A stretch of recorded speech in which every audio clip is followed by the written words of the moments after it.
Assalamualaikum warahmatullahi wabarakatuh. Pada kesempatan kali ini kita akan mengisahkan sebuah kisah, yaitu kisah Nabi Musa dan Qarun. Sebelumnya mohon untuk mendukung channel kami, yaitu dengan cara menekan tombol subscribe, like, dan komen ke teman-teman yang lain. Semoga bermanfaat dan menambahkan wawasan untuk kita semua. Sahabat surga sekalian, harta dan kenabian, manakah di antara keduanya yang lebih baik? Inilah yang selalu dipikirkan oleh Qarun, anak paman Nabi Musa alaihi salam. Qarun dengki dan iri kepada Musa atas kenabiannya. Di sisi lain, Bani Israel mencintai Qarun, sang pemilik suara nan merdu. Apabila ia membaca Taurat, maka hati dan jiwa terasa khusyuk menyimak kalam Allah itu. Hari demi hari terus berlalu, Qarun mendapatkan anugerah yang besar dari Allah. Allah memberinya rezeki yang melimpah dan menganugerahkannya perbendaharaan harta yang kunci-kuncinya sungguh berat dipikul oleh sejumlah orang yang kuat. Sayangnya, saat Qarun seharusnya bersyukur kepada Rabbnya dan mengeluarkan sedekah hartanya, ia justru bertindak aniaya terhadap kaumnya. Ia bersikap sombong kepada mereka, menzalimi mereka, dan berharap memiliki kekuasaan di kalangan Bani Israel menggantikan Nabi Musa. Sebab ia merasa bahwa harta dan kekayaan lebih baik daripada kenabian. Qarun lupa bahwa harta itu milik Allah yang diberikan kepada hamba-hambanya yang dia kehendaki, sedangkan kenabian adalah hak Allah yang Allah anugerahkan kepada hamba-hambanya yang soleh. Oleh karena itulah, kaumnya yang sebelum itu senang kepadanya berubah membencinya. Suatu hari, Qarun keluar dalam sebuah iring-iringan yang besar. Ia mengenakan pakaian yang sangat mewah. Di hadapannya beberapa ekor kuda dan unta berjalan. Sementara di keliling iring-iringan ada para pembantu dan pelayan. Orang-orang pun tercengang melihatnya, sampai-sampai mereka yang menginginkan kehidupan dunia mengatakan, andai kita memiliki harta kekayaan seperti yang diberikan kepada Qarun, sesungguhnya dia memiliki keberuntungan yang sangat besar. Maka orang-orang yang dikaruniai ilmu dari kalangan Bani Israel pun berkata, celakalah kamu, ketahuilah pahala surga dan ridha Allah itu lebih baik bagi orang yang beriman dan mengejarkan amal kebajikan, dan pahala yang besar itu hanya akan diperoleh oleh orang-orang yang soleh. Qarun kemudian didatangi oleh sebagian kaumnya yang berasal dari kalangan orang-orang yang soleh. Mereka melihatnya meminum khamar, berbuat kerusakan di muka bumi, dan melakukan perbuatan keji. Mereka pun berkata kepadanya, janganlah engkau terlalu membanggakan apa yang telah Allah karuniakan kepadamu dan bersikap sombong kepada orang lain.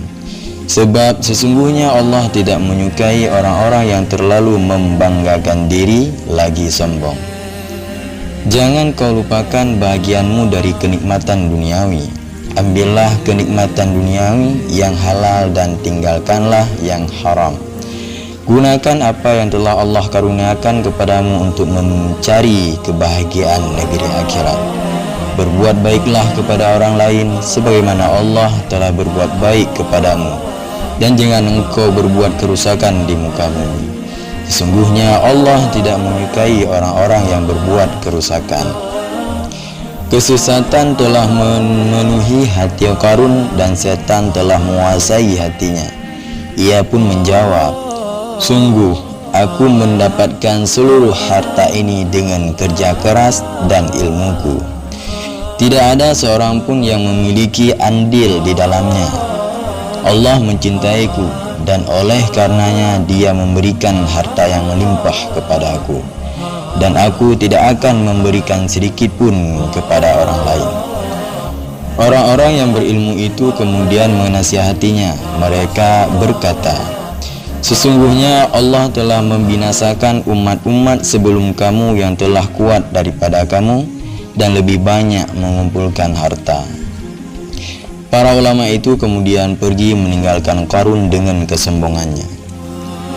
Qarun dengan hartanya yang melimpah, perbendaharaannya yang tak terhitung, iring-iringan dan kemegahannya yang menakjubkan mata, inilah yang sering menyibukkan mayoritas Bani Israel yang setiap hari menyaksikan Qarun keluar menemui mereka dengan perhiasan dan hartanya, sehingga mereka pun berangan-angan sekiranya Allah juga memberikan harta kepada mereka sebagaimana yang Dia anugerahkan kepada Qarun, si kaya raya, si pemilik keberuntungan yang besar.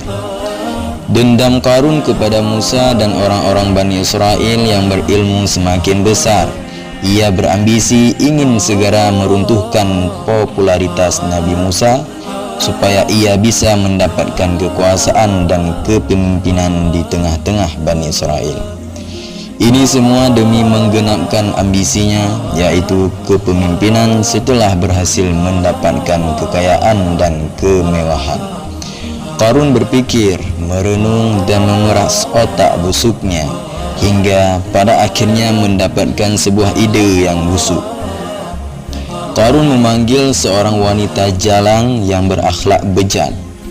Ia memberinya harta dan berkata kepadanya, pergilah kepada Musa saat ia sedang berkhutbah dan menasihati orang-orang, lalu berserulah, sungguh Musa telah melakukan satu perbuatan keji denganku. Qarun lupa bahwa Musa adalah Rasul dan Nabi Allah. Allah akan senantiasa memelihara Rasul dan Nabinya dari setiap kejahatan. Wanita jalang itu kemudian pergi menemui Musa yang saat itu sedang bersama sekelompok orang dari Bani Israel.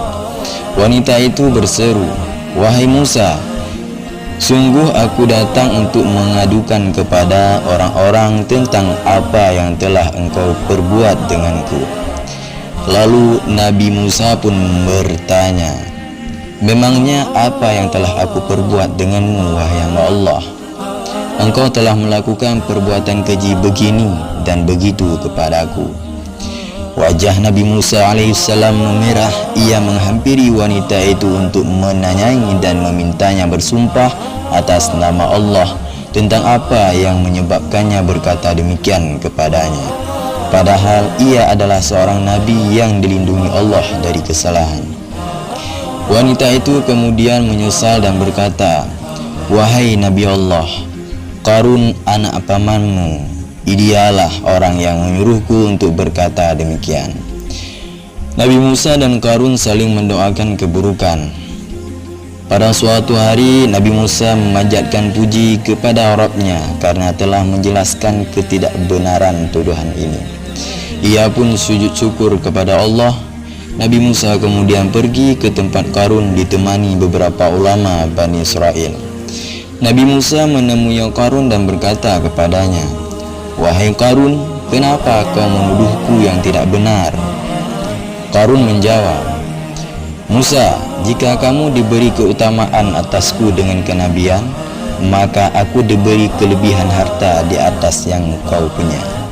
Aku lebih baik daripada kamu, maka silahkan pilih. Kamu yang mendoakan keburukan bagiku kepada Allah, atau aku yang mendoakan keburukan bagimu kepada Allah? Berdoalah engkau terlebih dahulu, jawab Nabi Musa. Musa dan Qarun kemudian pergi menemui Bani Israel yang sedang berkumpul di istana Qarun untuk melihat apa yang akan terjadi. Qarun kemudian mendoakan keburukan bagi Nabi Musa kepada Allah agar dia membenamkannya ke dalam bumi, tapi doanya tidak dikabulkan Allah. Lalu Nabi Musa berkata, aku akan mendoakan keburukan bagimu kepada Allah. Nabi Musa berdoa, ya Allah, perintahkanlah kepada bumi untuk menelan Qarun bersama harta dan seluruh perbendaharaannya.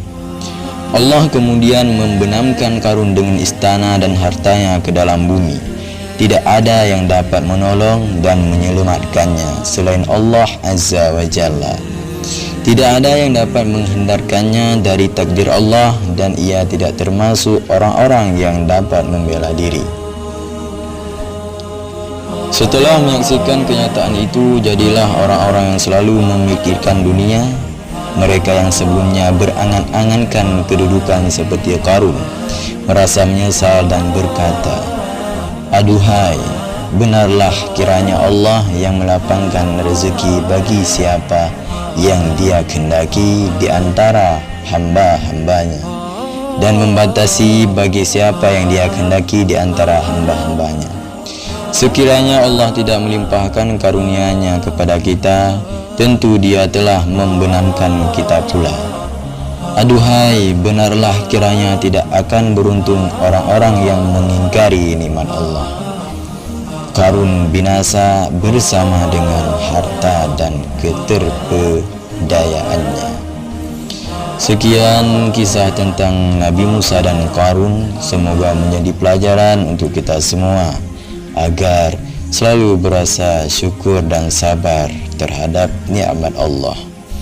Wallahu alam. Wassalamualaikum warahmatullahi wabarakatuh.